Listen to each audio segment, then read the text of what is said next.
Praise the lord, హల్లెలూయా. ఈ దిన వాక్యము యోమ్ దెబెరీం 25వ తారీఖు 10వ నెల 2024వ సంవత్సరం. మన దేవుడు మనతో మాట్లాడుతున్న మంచి మాట మత్తయి సువార్త 7వ అధ్యాయము 21వ వచనం.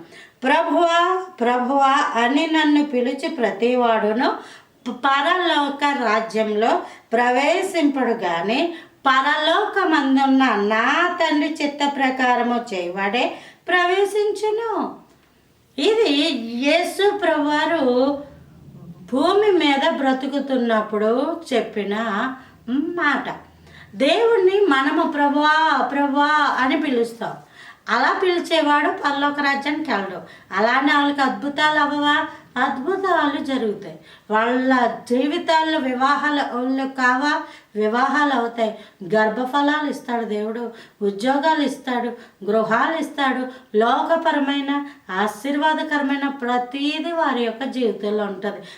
మరేముండదు అంటే దేవుని చిత్తము ప్రకారము జీవించరు వాళ్ళు. నా తండ్రి చిత్త ప్రకారము జీవించువాడే పరలోక రాజ్యంలోకి వెళ్తాడు. పరలోక రాజ్యంలో మాత్రం ప్రవేశించాలంటే దేవుని చిత్తము నీ పట్ల జరుగుతుందా లేదా? అసలు దేవుడి కంటూ ఒక ఇష్టం ఉంది అన్న విషయాన్ని నువ్వు గ్రహించేవా? ఎంతసేపు నేను నా ఇష్టం, నా పిల్లల ఇష్టం, నా భార్య ఇష్టం, నా భర్త ఇష్టం అని చెప్పి ఇలాగే కనీసం జంతువులు సైతము వాళ్ళకి ఇష్టమైనవి పెట్టినప్పుడే అవి ఎంతో సరదాగా తింటుంటాయి. ఇలాగా ప్రతి ఒక్కరికి ఇష్టాలు ఉన్నాయి. అయితే నిన్ను సృజించిన నీ దేవుని యొక్క ఇష్ట ప్రకారమే, ఆయన యొక్క చిత్త ప్రకారమే నీవు జీవిస్తే నీవు పరలోకానికి వెళ్తావు. ఇహలోక ఆశీర్వాదాలు ఎన్ని పొందుకున్నా అవి నిన్ను పరలోకానికి చేర్చవు. మరి దేవుడు ప్రార్థన వింటేనే కదండి ఇవన్నీ ఇచ్చాడు. అంటే ప్రభువా ప్రభువా అని పిలిస్తే దేవుడు ఎవరికైనా ఇస్తాడు.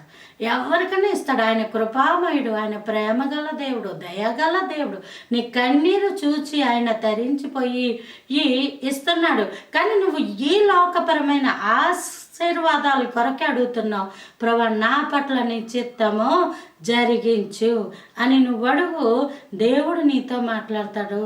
తండ్రి చిత్త ప్రకారము జరిగించువాడే పరలోక రాజ్యంలో ఉంటాడు. తండ్రి అన్న పదాన్ని హిబ్రూలో అబి అని అంటారు, గ్రీకులో పటేర్ అని అంటారు. Praise the Lord. ఆమేన్.